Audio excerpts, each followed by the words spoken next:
Hello, friends, family, teachers, mentors, forgotten Facebook friends, LinkedIn lurkers, زملائي الكرام والجمهور الكريم, randos on the internet. أهلا وسهلا. You're welcome to learn about Al-Mu'allim Athani, the second master, Abu Nasr Muhammad bin Muhammad Alfarabi, the first political philosopher of the Islamic world. As you may know, this was the subject of my master's thesis. But instead of begging everyone to read a 40-page paper, I just decided to make this video instead for people that know nothing about the Middle East or Islam or medieval times or philosophy, so you can learn about Farabi too. But I probably didn't do a great job of explaining everything, so if you have a comment, please leave it below so I can get to it. And with that, let's jump right in.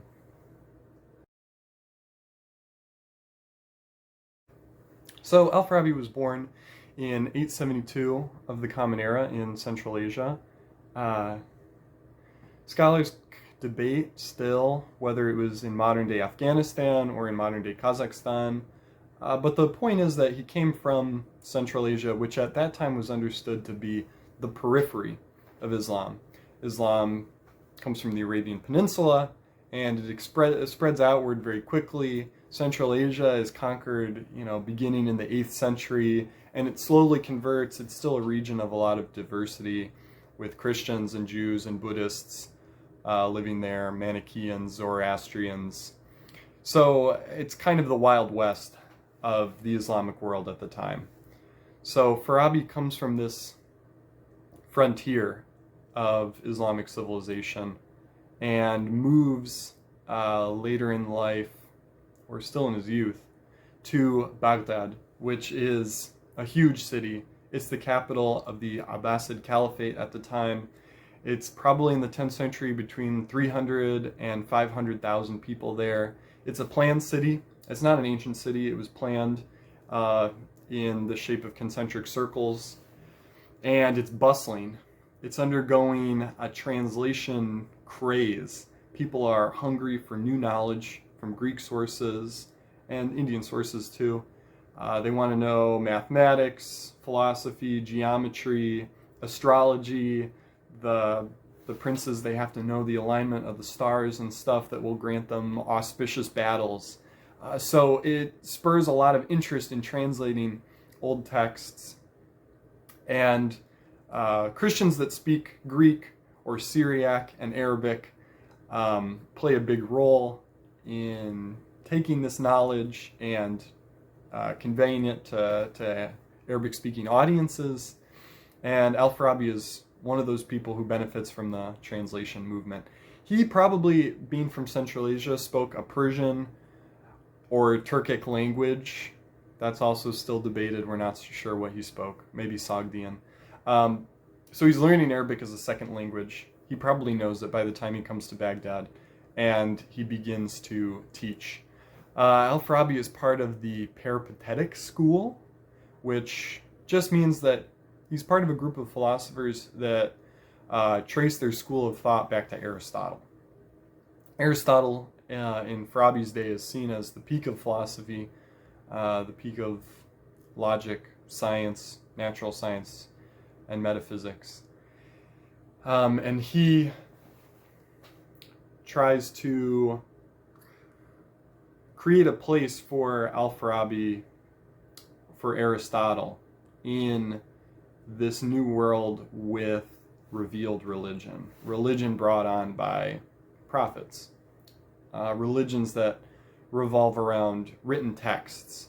These are things alien to the Greek philosophical tradition, but are, the very basis of Judaism, Christianity, Islam in the modern world. So Alfarabi and others of his ilk create a kind of bridge between Greek philosophy and revealed religion. Alfarabi himself is Muslim. His name is Muhammad. His father's name is Muhammad, so it's probably the case that his family converted to Islam at least 2 generations back.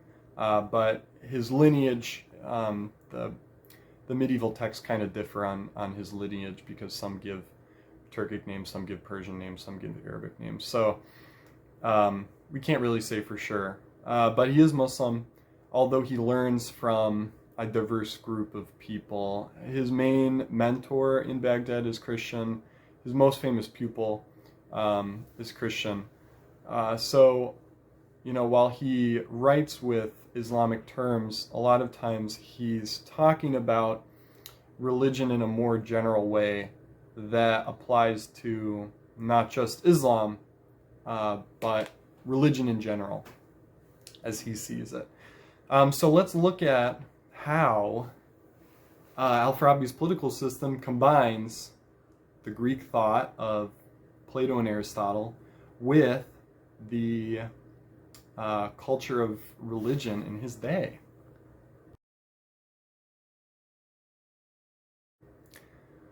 So first and foremost, the goal of human existence in Al-Farabi's view is happiness, sa'ada, or felicity, or human perfection. This is an idea that comes from Aristotle.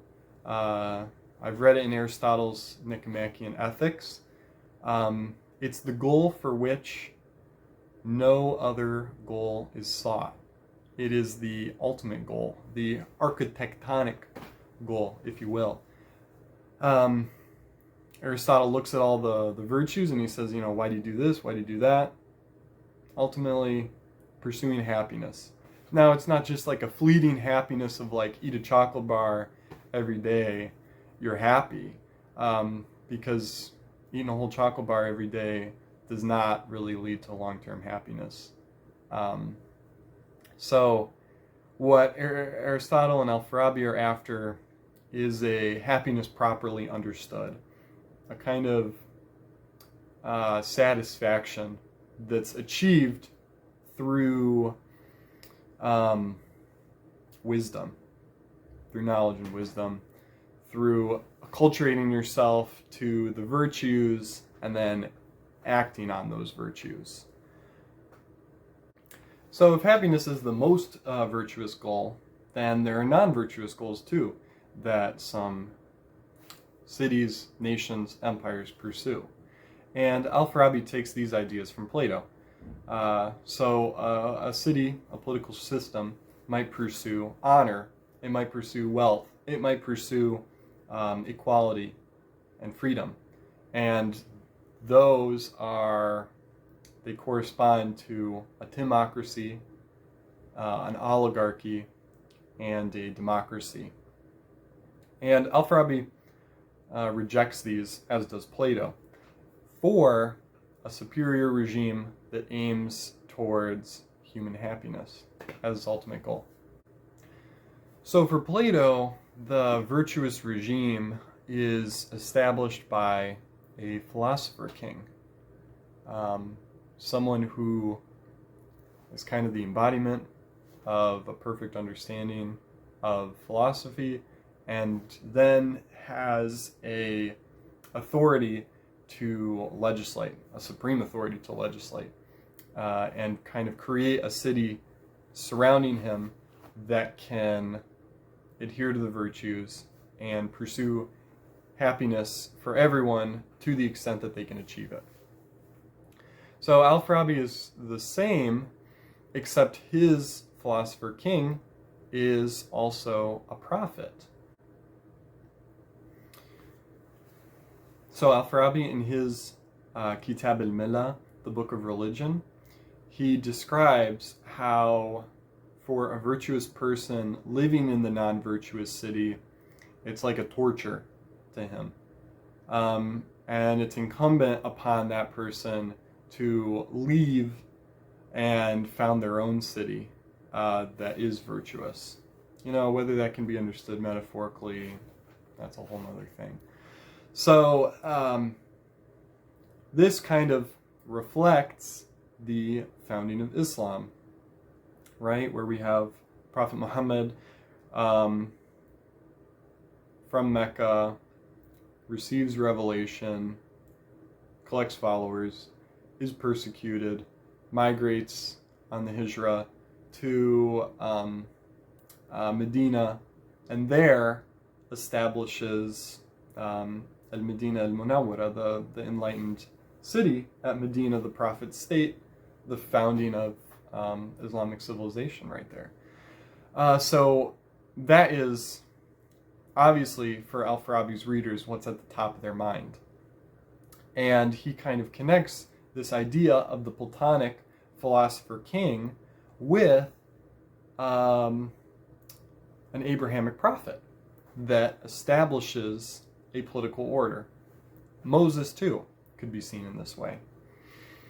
So for Alfarabi, then, the philosopher, and they are a philosopher, has attained a high level of wisdom and knowledge, and this has actually transformed their intellect to a degree where they can receive revelation.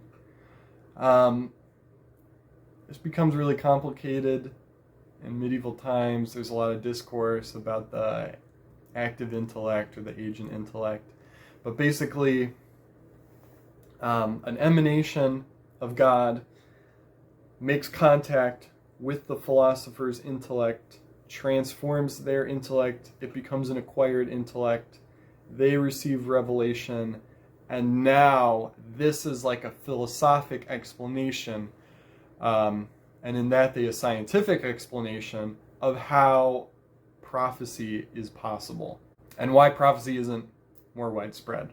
There's this problem, like, there's God, why doesn't God talk to everyone? So these philosophers say that it is only people that have acquired a certain amount of wisdom and transformed their intellects that become able to receive the divine message in such a way that it resembles prophethood, in such a way that it could be transformed into laws and virtues for a society. So for Alfarabi, he uses all sorts of words to denote this person: the first chief, the first ruler, the king in truth, the imam, which just means, the person in front that people emulate. So yeah, I usually refer to it as the philosopher imam.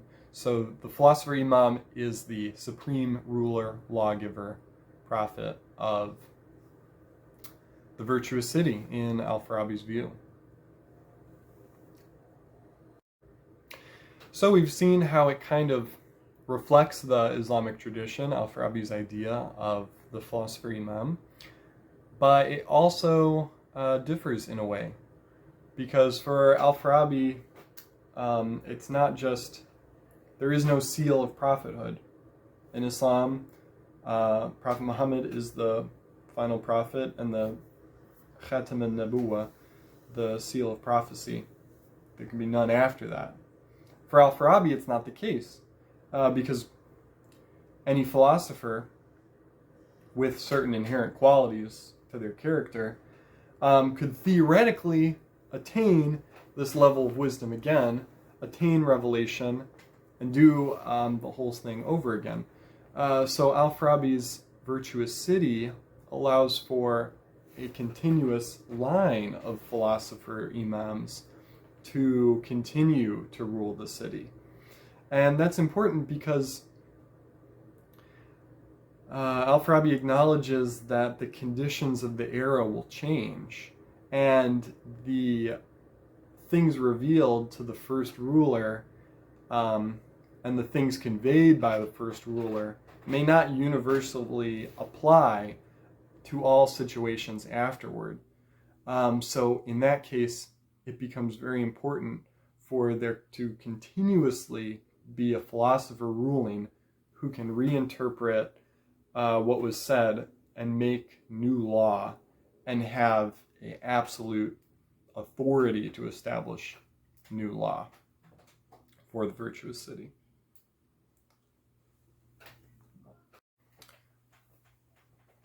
So we can also see that it's sort of broader than Islam also, because Farabi acknowledges that each of these virtuous cities will establish a virtuous religion because they have a prophet. And so Farabi acknowledges that there will be multiple virtuous religions. And he defines a virtuous religion basically on the condition that it pursues happiness well understood for its adherents. A religion that pursues a lower goal, like wealth, is not a virtuous religion. Especially one that tricks its adherents into thinking that they're pursuing the ultimate goal of happiness, when really they're just pursuing one of the lower goals for the leader of that religion. For a philosopher to make that contact with the active intellect, Farabi also calls this the Holy Spirit, but the Holy Spirit is connected with the angel Gabriel in Islam instead of the Trinity like it is in Christianity. So if a human is to make this contact with the divine, Farabi says that there are 12 characteristics that he must have. 1, limbs and organs free from deficiency. 2, ease in understanding and perceiving everything said to him. 3, a strong memory. 4, intelligence. 5, fine diction. 6, a love of learning. 7, a fondness for truth and a hatred of lies. 8, freedom from craving food, drink, and sexual intercourse, and a natural aversion to gambling. 9, self-pride. 10, ambivalence towards wealth. 11, a fondness for justice and hatred of oppression. And 12, determination. Only someone with a natural inclination towards the virtues can hope to transform their intellect into the active intellect.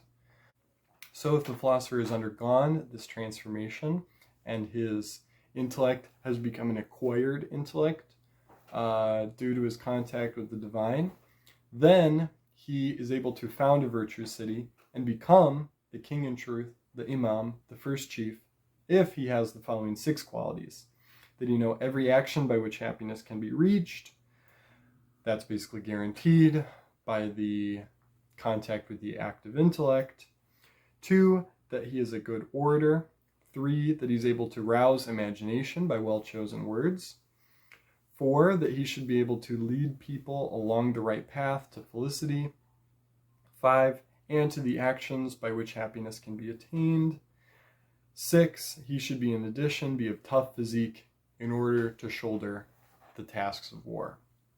So if those are all present in one person, then that person will be able to found the virtuous city. And if that virtuous city has already been founded, then they'll find someone with the prior 12 characteristics, train them to be a philosopher, and then if they reach philosophy to an extent that they have this transformation, then they must have these other 6 qualities, and then they're ready to take on rule of the virtuous city as the next in line. And Farabi's open to many possibilities of how this philosophy can be incorporated into government. Perhaps these 6 qualities don't all exist in one person. Perhaps there's a philosopher, perhaps there's a general, perhaps there's an orator. If they can rule in like a committee, then they also together have the power of the first ruler or the king in truth. And they together will have that ability to legislate for the virtuous regime. But once philosophy has no place in the government, then they have strayed from the path of happiness, or they're bound to soon. And the city will turn into one of the other types of regimes and start pursuing a non-virtuous goal. So up until now, I've just kind of given you the broad outlines of Alfarabi's political philosophy. So my thesis looked at the political philosophy of Alfarabi and asked the question, okay, what is he basing it off of? Is he getting this from a metaphysical understanding of the soul and the universe, or is it coming from his investigation of human nature, sociology, human things? Basically, is it based on metaphysics or is it based on political science? And this is an interesting question because in his two main works, the Principles of the Opinions of the People of the Virtuous City and Political Regime, they're big, long books that don't just discuss politics. They discuss the whole universe, the cosmos, the divine intellects, and even the human body. And this has led some to kind of show like a tripartite organization of these texts. They talk about the individual, the hierarchy within an individual, how the soul rules over the heart, rules over lesser organs and bodily functions in the individual. And this reflects the city or the nation or an empire that has a similar rulership by the philosopher Imam that permeates through the lower ranks of people of these societies.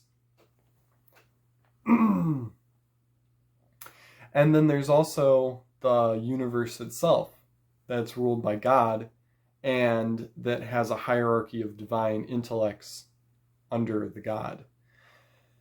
So these kind of reflect each other and has led some to say, well, Farabi's political system is just kind of like a reflection of how he sees the heavens, or a reflection of how he sees the body, and therefore it's based on metaphysics. It's based on his understanding of the soul of the cosmos. So I argue that it's based off of his understanding of political things, and that kind of has to go against some of what Farabi has said himself. But Farabi is someone who says many things in many places. He contradicts himself, and you kind of have to work through his own contradictions in his text. So the main question is not the most prior science in general, because that would be philosophy itself, the pursuit of science itself, but which, politics or metaphysics, is more prior to the other? Which one is dependent on which? Is metaphysics dependent on politics? Is politics dependent on metaphysics? And for Alfarabi, I think we can answer that question by looking at his definition of the virtuous religion. We see that the claims of the virtuous religion are not measured against how their portrayal of the divine matches the philosophical truths about what they understand God to be, the absolute existent, or the hierarchy of divine intellects that corresponds to the planets in a very strange Greek philosophical system. It's not measured against those things. It's simply measured, it's a virtuous religion if it pursues happiness, properly understood. So that's one piece of evidence that for Alfarabi, metaphysics is probably secondary to politics. And this question of, in his structure of the individual, the city, the cosmology, it's probably more likely that he's modeled his cosmology off of his model of the perfect city rather than the other way around. Another reason is in the curriculum that Alfarabi gives for someone being brought up in philosophy, in the virtuous city, we can see that there is a break in the curriculum in the middle of divine science. Alfarabi kind of leads people through an education of like language, logic, mathematics, natural science, especially astronomy. And then people kind of enter divine science. They have an understanding of the soul, of the active intellect that transforms the intellect. Then there's a break. And during that break, they realize that the perfection of man cannot be reached by an individual. That individuals need to live in a society and to make use of other people to attain their perfection. That's something from Aristotle. It's the realization that man is a political animal. So after this political realization, then Alfarabi continues to talk, or returns and talks about God, the absolute existent, how you go from God to the lower ranks of divine intellects that could be understood as angels. So it seems that in Alfarabi's curriculum of the philosopher, the politics are also prior to the metaphysics. So, there's more to the argument, and I'm not the first person to write on this, so I have to refute and engage with a lot of other secondary scholarship. So if you're interested in reading an in-depth argument about Alfarabi more, please check out the rest of my thesis if you're interested. If not, you've learned already more about Alfarabi than 99% of Americans. So congratulations. And thank you so much for listening. I hope it was a little bit interesting. Please leave questions if you have any, and I'll try to get to them and answer them either in person or in the comments. So thank you so much for listening, and have a good day.